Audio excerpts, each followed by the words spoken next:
Hola, soy Tomás de la Fuente y te doy la bienvenida a mi podcast Ideas que Sanan, un espacio para reprogramar tu mente y tu alma con ideas y experiencias que reconectarán tu potencial humano. Este podcast es acerca de la revolución de la conciencia y del corazón. Estaremos hablando de todo lo que contribuye al despertar del ser, psicología, práctica espiritual, plantas de poder y mucho más.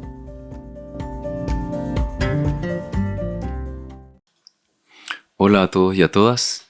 En el capítulo de hoy les quiero compartir una enseñanza espiritual que yo fui aprendiendo a partir de la práctica de meditación, a partir de las enseñanzas de Ama Bhagavan, del budismo, también de la terapia Gestalt. Y creo que esta enseñanza es quizás la más fundamental y la más importante si queremos experimentar un proceso de florecimiento y transformación. Este es un artículo que escribí hace muchos años, después de haber ido a un retiro de Vipassana. Los retiros de Vipassana son retiros en donde tú meditas durante 10 días seguidos, son muy intensos, se medita desde las 4 de la mañana hasta las 8 de la noche. Y pude experimentar en mi propia conciencia, en mi propio cuerpo esta enseñanza. Y entonces luego quise escribirla y aquí se las comparto. Espero que esta enseñanza les sirva.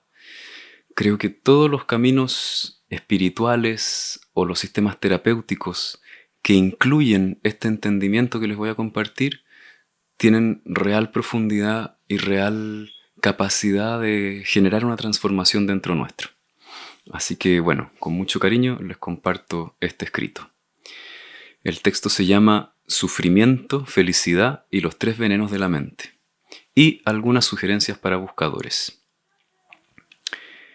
Sufrimiento. Según Buda, en la vida hay sufrimiento. Esta afirmación constituye una de las 4 verdades nobles del budismo. Esta es una afirmación obvia, sin embargo, vivimos aferrándonos a la idea de que es posible evitar el sufrimiento. Es precisamente esta actitud la que nos trae más sufrimiento. Podríamos objetar, pero qué absurdo, ¿acaso buscar la felicidad no es bueno? Por supuesto que la búsqueda de la felicidad tiene un gran valor. El problema no radica aquí, sino en la creencia de que es posible dejar de sentir dolor. Quiero hacer una distinción entre dolor y sufrimiento. Digamos que dolor es una experiencia inevitable que nos ocurre a todos. Por ejemplo, si me doy un golpe, duele. Si alguien cercano a mí muere, duele. El sufrimiento es todo lo que le agregamos a ese dolor. Si me golpeo, podría empezar a pensar que la vida es injusta porque me da golpes. O si alguien muere, puedo comenzar a temer al futuro porque ya no tendré a esa persona.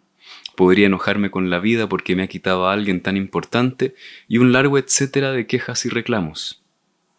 Y con esto, acabo añadiendo una gran cuota de sufrimiento al dolor que ya tenía.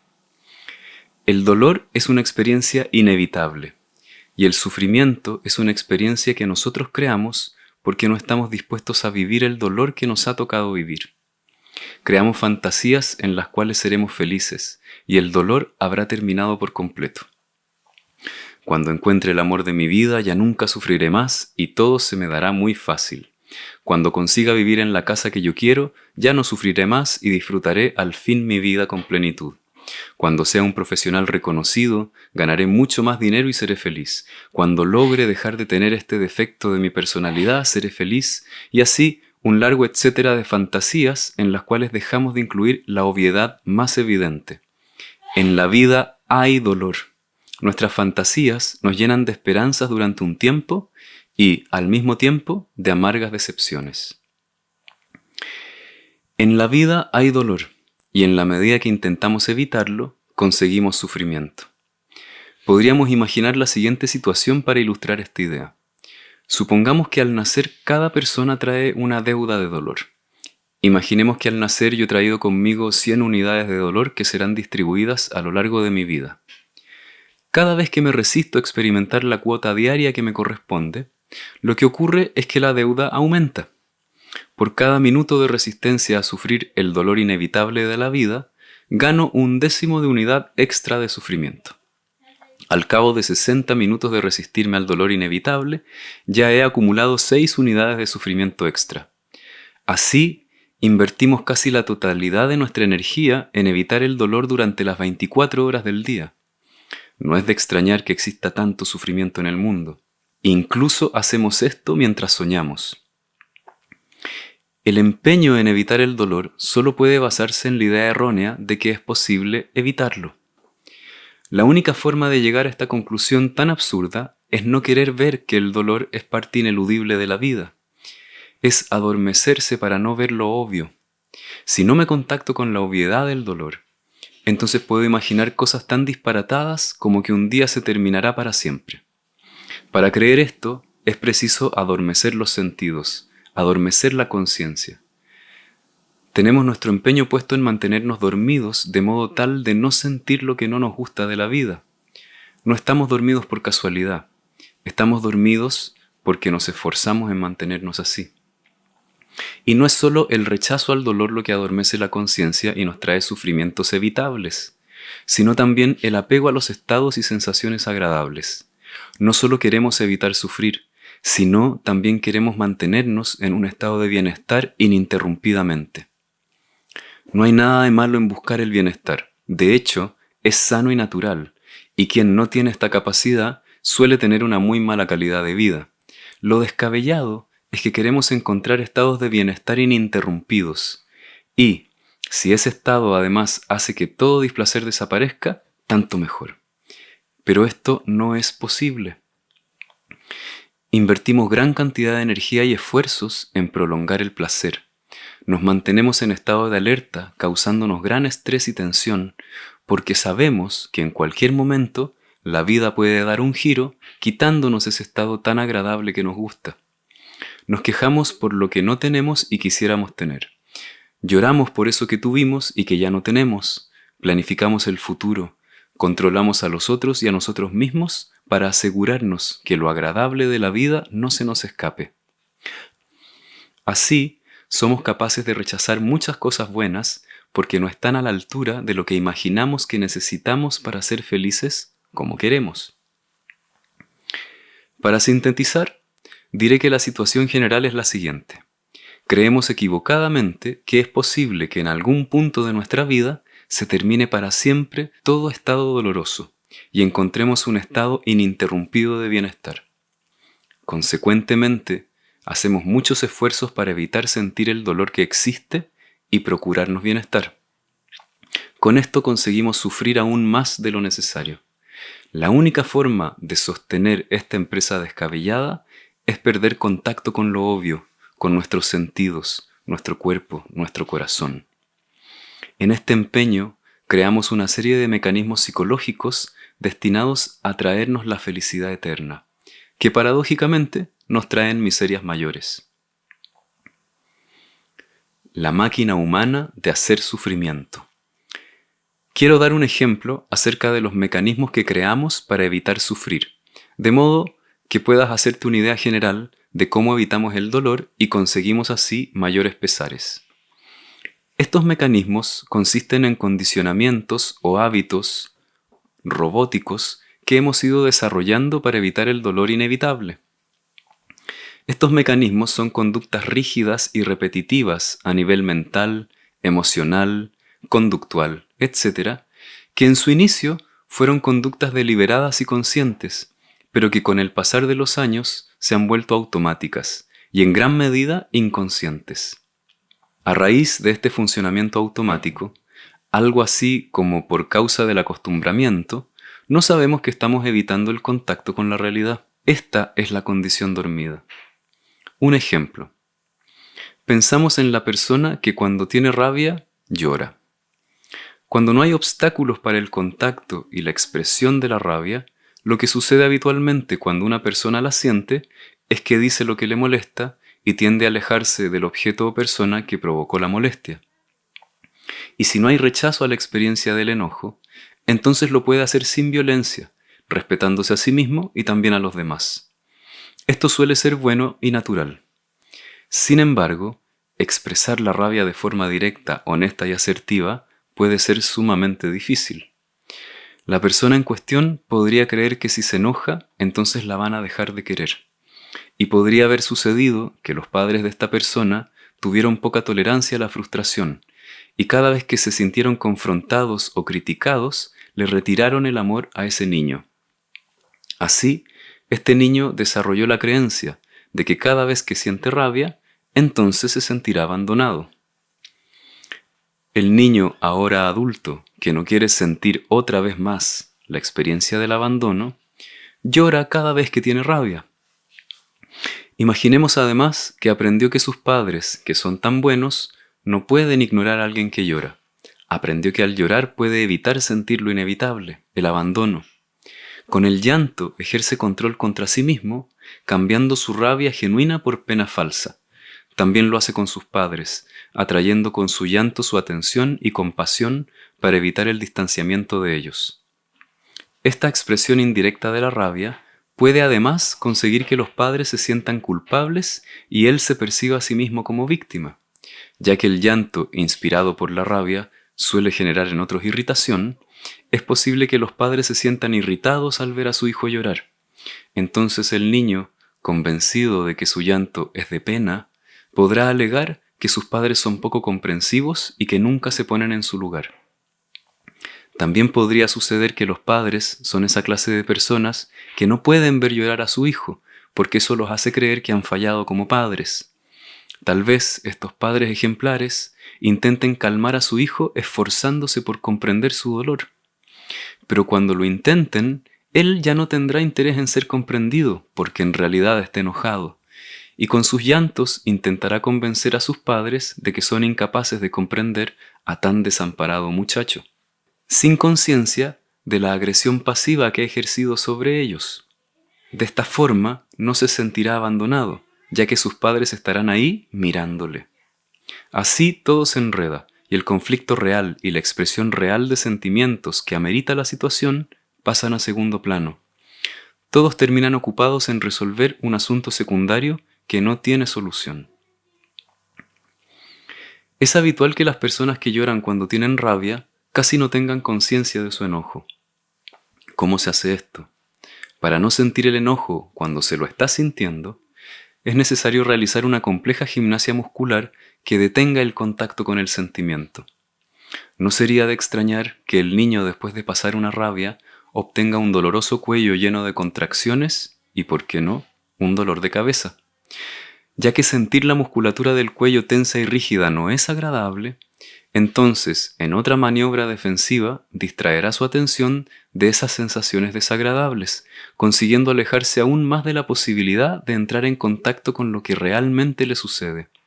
Finalmente, tiene rabia pero no lo sabe, tiene el cuello tenso pero no lo sabe, y de lo único que se entera es que tiene una vaga sensación de incomodidad que le causa infelicidad.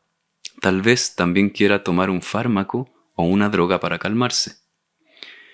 Si hubiese expresado su enojo cuando correspondía, no tendría dolor de cabeza, no tendría rabia, no tendría tensión muscular, ni tampoco la necesidad de distraer su atención. Sin embargo, hubiese tenido que sentir otra vez, o al menos arriesgarse a sentir ese sentimiento que tanto teme, el sentirse abandonado. Solo falta decir que el mecanismo de ignorar el enojo transformándolo en otra cosa se ha vuelto tan automático que la persona ni siquiera se da cuenta que existe.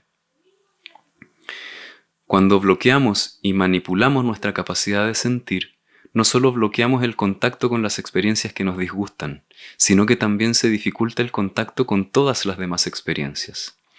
Así vamos perdiendo poco a poco nuestra vitalidad y nuestra capacidad de ser quienes somos. Como este mecanismo, hay muchos más que utilizamos a diario, sin ninguna conciencia de que lo hacemos, y así vamos perdiendo la condición despierta. Elegimos una y otra vez falsear nuestra percepción de nosotros mismos y la realidad con tal de evitar encontrarnos otra vez con nuestras peores pesadillas. Ejemplos de mecanismos como este hay miles, y sobre ellos se han escrito innumerables tratados de psicología. Me atrevo a decir que hay tantos mecanismos robóticos como personas en el mundo. que este ejemplo sirva para que puedas imaginar la cantidad y complejidad de mecanismos automatizados que nos hemos creado para evitar contactar con el dolor inevitable y algunas de las consecuencias que esto nos trae. Los 3 venenos de la mente. En el budismo se plantea que la raíz del sufrimiento son los 3 venenos de la mente. De ellos ya he venido hablando hasta aquí, y ahora los presento con sus nombres más conocidos: la ignorancia, el rechazo y la avidez, o apego. La ignorancia es la tendencia a adormecer la conciencia, perder contacto con lo obvio de la realidad. Es un no querer ver lo que hay. El rechazo involucra un no querer lo que se tiene, la negativa a vivenciar lo que se está vivenciando, el deseo de hacer desaparecer la experiencia que estamos teniendo. A la actitud de desear hacer desaparecer algo de la existencia también le podemos llamar odio. Habitualmente queremos hacer desaparecer las sensaciones desagradables. Y el tercer veneno de la mente es la avidez, o el apego, que corresponde a un querer lo que no se tiene, a querer vivenciar algo que no se está vivenciando. Desarrollamos avidez hacia las sensaciones agradables. Quisiéramos volver a experimentar las hermosas sensaciones y experiencias que tuvimos en el pasado o las que imaginamos que podríamos volver a tener en el futuro. Estas 3 tendencias de la mente, ignorar, rechazar y apegarnos, son el origen del sufrimiento evitable de la vida. Si aprendiésemos a no ignorar, no rechazar y no desear experiencias que no tenemos aquí y ahora, sufriríamos mucho menos, solo el dolor inevitable. Podríamos estar mucho más en paz con él. Según Buda, son los 3 venenos de la mente los responsables de todo el sufrimiento evitable de la vida. Felicidad. Podríamos volver a objetar: si no rechazo lo desagradable, ni busco lo agradable, ni tampoco ignoro lo que está sucediendo, para sufrir menos tendría que vivir como un vegetal, dejando que me suceda cualquier cosa sin reaccionar. En el mejor de los casos me voy a hundir en un infierno de aburrimiento, y en el peor en una angustia mortal. Estamos tan habituados a vivir de acuerdo a la tiranía de los 3 venenos de la mente, que creemos que esta es la única forma posible de vivir. Creemos que la única forma de sostener alguna clase de felicidad es manipular la realidad haciendo algo. Pensamos así: si no hago algo para cambiar la realidad, seguro me va a ir mal. Nos hemos convencido de que si en algún punto de nuestra vida hemos alcanzado algún bienestar, es porque hemos sido capaces de controlar las cosas, controlarnos a nosotros mismos, controlar a los demás, controlar el destino, al universo. En sánscrito, el idioma sagrado que se usa en India, hay una palabra, Ananda. Se podría traducir como felicidad sin causa. Y el asunto es el siguiente: cuando la mente está libre de estas tendencias negativas y estamos en contacto con nosotros mismos, sin rechazar o desear una experiencia distinta a la que tenemos en el aquí y ahora, sin intentar cambiar absolutamente nada de lo que estamos vivenciando, experimentamos la felicidad sin causa. Este estado se manifiesta de forma espontánea, sin buscarlo, precisamente cuando abandonamos toda búsqueda. Esta felicidad sin causa no está fuera de nosotros, no es algo que tenemos que conseguir, es simplemente una cualidad de la mente que se manifiesta si se dan las condiciones apropiadas. De modo similar al agua, que puede encontrarse en estado líquido, gaseoso o sólido, dependiendo de las condiciones de temperatura en la que se encuentre, la mente, cuando no está contaminada por los 3 venenos, manifiesta su cualidad de bondad fundamental, de felicidad sin causa, Ananda. Cuando la mente se encuentra en este estado, no significa que no exista más dolor. Lo que sucede es que cualquier experiencia que se esté manifestando coexiste con la experiencia de la felicidad sin causa, la experiencia de que todo está fundamentalmente bien, tal cual como es. Puedo estar siendo víctima de una terrible enfermedad y al mismo tiempo estar en contacto con este estado de tranquila aceptación. No cambia nada. La única diferencia es que nuestra conciencia establece una relación distinta a la habitual con las experiencias que tenemos. Si nos duele una mano, podemos reaccionar con rechazo ante la molestia, lo cual añade una cuota mayor de sufrimiento al simple dolor. O bien nos puede doler una mano y simplemente nos duele una mano. No quitamos ni añadimos nada a la experiencia. Estamos en paz con ella. Cuando vemos el mundo desde la perspectiva que nos dan los tres venenos, vemos un mundo hostil y sentimos que debemos estar alerta frente al peligro. Cuando nos vemos a nosotros mismos desde la perspectiva de los tres venenos, vemos un ser al que hay que controlar, un ser imperfecto, al cual deberíamos rechazar por ser como es. Nos volvemos enemigos y fóbicos de nosotros mismos. Al ampliar nuestras percepciones y aceptar las experiencias tal cual como vienen, lo que vemos es una vida que se vive, con altos y bajos. Cuando tomamos nuestro dolor y lo acogemos tal cual es, sin añadirle nada ni quitarle nada, nuestro corazón comienza a florecer y desarrollamos el coraje de vivir. Ya no tenemos miedo. Desarrollamos también la compasión. Sabemos que no somos los únicos que sufren. Comprendemos que el sentido de la vida tal vez no sea evitar el dolor y buscar el placer, sino vivir el dolor y el placer. Comenzamos a experimentar que la vida consiste en ser lo que se es, aunque duela. En esto hay un gran tesoro y un gran misterio. No hay nada de la realidad que tenga que cambiar para que podamos acceder a esta experiencia. Lo único que necesita cambiar es nuestro estado de adormecimiento. Es preciso que despertemos nuestra conciencia, que recontactemos nuestro cuerpo, nuestra mente, nuestras emociones, que podamos estar presentes y vivenciando el aquí y el ahora tal cual es. Quiero recalcar que aceptar la realidad tal cual es no supone quedarse en un estado de pasividad total. Alguien podría pensar erróneamente que cuando digo que nada tiene que cambiar, quiero sugerir que estaría bien, por ejemplo, dejarse maltratar sin hacer nada. No quiero decir que si alguien me está agrediendo, deba quedarme a recibir los golpes. Las personas que permiten agresiones no están en contacto consigo mismas. Una persona que se deja atropellar por un tren no está viendo que viene el tren, a pesar del estruendo que éste provoca. Si me permito estar en contacto con lo que me sucede en una situación de agresión, lo natural y espontáneo es que me defienda, es que sienta la necesidad de hacer algo y lo haga. A veces permitimos que nos agredan porque tenemos miedo a entrar en un conflicto mayor. En definitiva, porque queremos evitar el dolor. El asunto que suele generar confusión es creer que esta enseñanza dice que debemos aceptar todos los eventos que suceden a nuestro alrededor. No se trata de esto. Se trata de aceptar lo que sentimos a partir de los eventos que suceden a nuestro alrededor. Por ejemplo, si una cañería se rompe en mi casa y me genera frustración, tendré necesariamente que hacer algo para arreglarla. Pero hay dos formas de abordar la tarea. Deseando no sentirse frustrado, lo cual nos causará sufrimiento y fricción interna, o arreglarla, aceptando la frustración y viviéndola tal cual es. En este segundo caso, lo más probable es que logre ser más eficiente al momento de hacer todas las gestiones para la reparación. Bien, ¿y cómo se hace esto?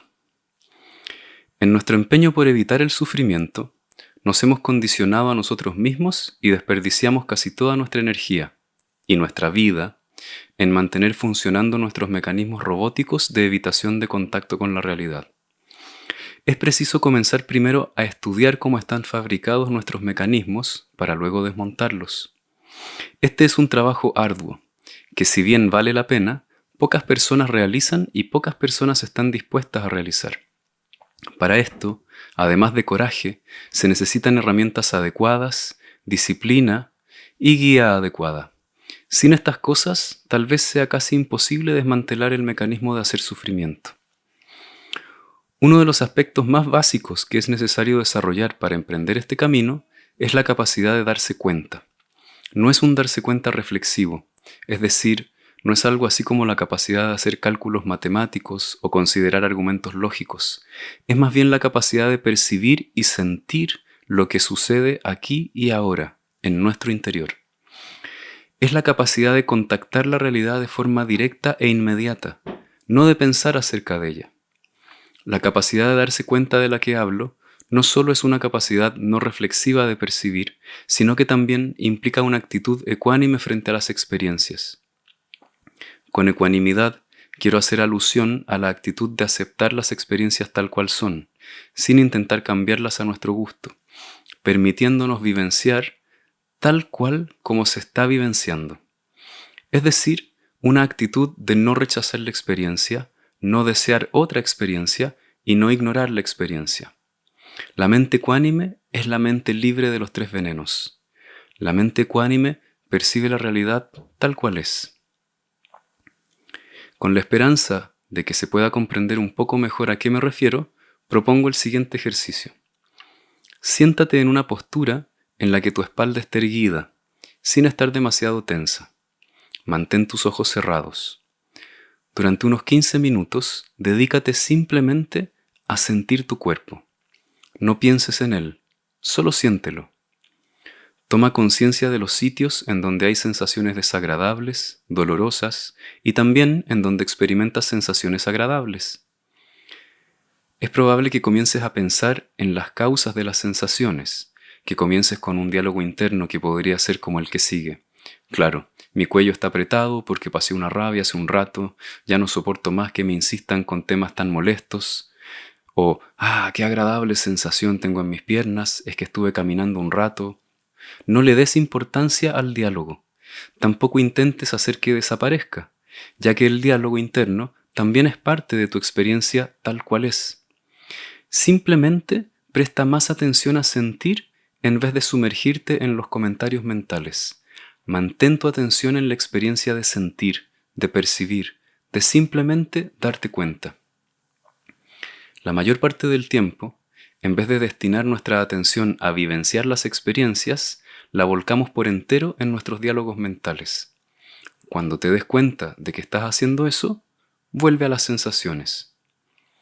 Mantente totalmente inmóvil, no te muevas, no te acomodes. Habitualmente nos movemos para evitar sentir algunas sensaciones. Si te mantienes inmóvil, será más difícil evitar sensaciones. Esto facilitará el darse cuenta y por lo tanto la actitud ecuánime. Solo siente, solo observa. Toma conciencia de aquellas sensaciones que no quieres sentir. Date cuenta de cómo rechazas. ¿Qué haces para no sentir alguna sensación que te desagrada? Una forma de evitar sentir algo es tener un diálogo como el anterior en el cual resolvemos nuestro problema. Es decir, pensamos qué es lo que vamos a hacer para que se nos pase lo que sentimos. Con frecuencia, cuando estamos experimentando algo que no nos gusta, tensamos algunos músculos. Otra forma habitual de evitar el contacto puede ser hacer algo, moverse, ignorar la sensación y poner la atención en sensaciones más agradables, pensar en lo que haremos después, intentar relajarse. En síntesis, intentar algo que no sea simplemente observar y percibir lo que hay. Otra forma sutil de perder la ecuanimidad es rechazar la experiencia de no poder dejar de rechazar una experiencia o sensación. Si de pronto descubres que te estás empeñando en no sentir algo y no puedes dejar de hacerlo, entonces la práctica de la ecuanimidad consistirá en permitirte vivenciar la experiencia de estar rechazando otra experiencia. Lo mismo vale para el deseo o la avidez. Si te descubres deseando una experiencia que no está sucediendo, por ejemplo, si estás todo el tiempo esperando a relajarte y tener un momento de paz y te das cuenta que no puedes dejar de esperar esa experiencia, entonces permítete vivenciar plenamente la experiencia de no poder dejar de desear tener una experiencia agradable. Si realizas el ejercicio que acabo de proponer, me atrevo a afirmar que será muy posible que experimentes algunas de las tres siguientes cosas. 1. Un estado muy grato de bienestar. 2. Un estado muy desagradable donde casi no te resulta posible llevar el ejercicio a término. Y la tercera, una mezcla de ambas cosas. Si experimentaste algo agradable, no quiere decir que lo hayas hecho mejor. Solo quiere decir que en ese momento en que observaste, solo había sensaciones agradables. Simplemente así fue la realidad. Si experimentaste solo sensaciones desagradables, no quiere decir que lo hiciste mal. Solo quiere decir que en ese momento había sensaciones desagradables. Simplemente así fue la realidad. Constantemente estamos haciendo juicios, llamando a lo desagradable malo y a lo agradable bueno. Al hacer esta clase de juicios, desarrollamos avidez, deseo e ignorancia. Evita fortalecer tus juicios de que debido a que no te estás sintiendo como quieres, el ejercicio es malo o que tú lo estás haciendo mal. Lo mismo vale para los juicios positivos. Si realizas el ejercicio, hazlo con el fin de tomar conciencia de tus tendencias a rechazar, ignorar y desear, y no con la intención de tener una experiencia agradable o trascendente o impresionante. Es posible que por algún espacio de tiempo breve encuentres la actitud ecuánime. En caso de que esto suceda, es muy probable que tomes conciencia de que tu experiencia no cambia. El dolor no duele menos, ni el placer es menos placentero, sino todo lo contrario. Tu conciencia de las sensaciones se vuelve más aguda y precisa. Sin embargo, sea lo que sea que experimentes, placer o dolor, alcanzas a tocar una sutil sensación de paz, la experiencia de estar aquí y que sin importar lo que está sucediendo, estás en paz con eso y a la vez en contacto con eso. Esta es la felicidad sin causa. Esto es la bondad fundamental. Siempre ha estado ahí. Si no te habías dado cuenta, es porque tu empeño en aferrarte y controlar tu destino te tenía demasiado ocupado. Insisto entonces, el objetivo de este ejercicio no es relajarse y lograr meditar, sino observar y mantener contacto de forma ecuánime con la realidad. Algunas sugerencias. Es mi opinión que cualquier camino que pretenda desarmar los mecanismos de evitación de contacto con la realidad que sea efectivo, debe necesariamente desarrollar la capacidad de un darse cuenta ecuánime. Si no desarrollamos ecuanimidad, entonces no haremos más que perpetuar nuestra máquina de crear sufrimiento. Nuestra relación con la realidad seguirá siendo la de quien le dice a Dios cómo debe hacer las cosas. Los seres humanos debemos encontrar nuestro lugar. Debemos tomar la vida que se nos entrega tal cual es. Eso nos hace humanos, nos hace crecer, nos permite ser lo que somos. El ejercicio que acabo de proponer es un ejercicio sencillo que puede dar profundidad a las palabras que he escrito. Si quieres comenzar a desmantelar los mecanismos robóticos de hacer sufrimiento, es necesario sostener una práctica disciplinada, con los métodos adecuados y con cierta guía. El ejercicio que propuse está inspirado en la técnica de meditación vipassana, una antigua práctica enseñada por Buda hace miles de años. Existen muchísimos caminos. Mi convicción es que cualquier camino de crecimiento que sea profundo considerará como elementos importantes nociones como las que he mencionado hasta aquí, tal vez con lenguaje diferente, pero con el mismo norte: ecuanimidad, darse cuenta de la realidad tal cual es, no manipulación, aceptación y contacto con el dolor y la experiencia en el aquí y el ahora, el contacto con las sensaciones corporales, etc. Muchas veces cuando somos practicantes de alguna disciplina espiritual, pensamos que si el dolor aún no ha desaparecido, es porque no hemos empleado la técnica lo suficientemente bien. Esto no es así. El dolor no va a desaparecer, es parte de la realidad. Nuestra relación con él necesita cambiar. Cuando esto sucede, nuestro sufrimiento decrece. Eso sí es posible lograrlo. Existen técnicas que permiten manipular el estado de conciencia en el que estamos y consiguen inducir ciertos estados placenteros.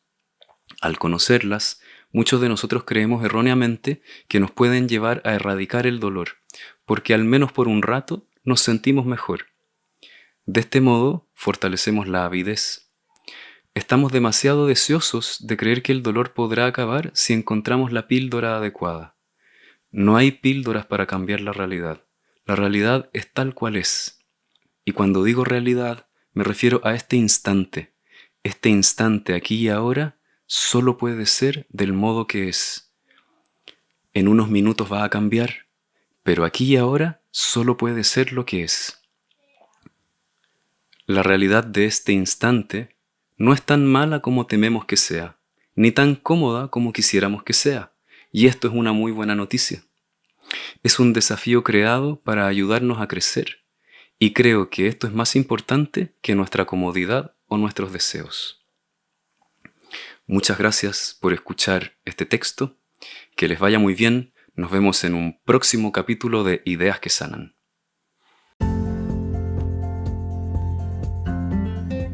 Soy Tomás de la Fuente y te quiero invitar a entrar en un proceso de reconexión para el despertar de tu conciencia y tu corazón. Visita mi página www.ideasquesanan.cl, en donde podrás encontrar las próximas actividades y cursos que te estaré ofreciendo. Muchas gracias por acompañarme en este viaje. Te espero en el próximo episodio de Ideas que Sanan.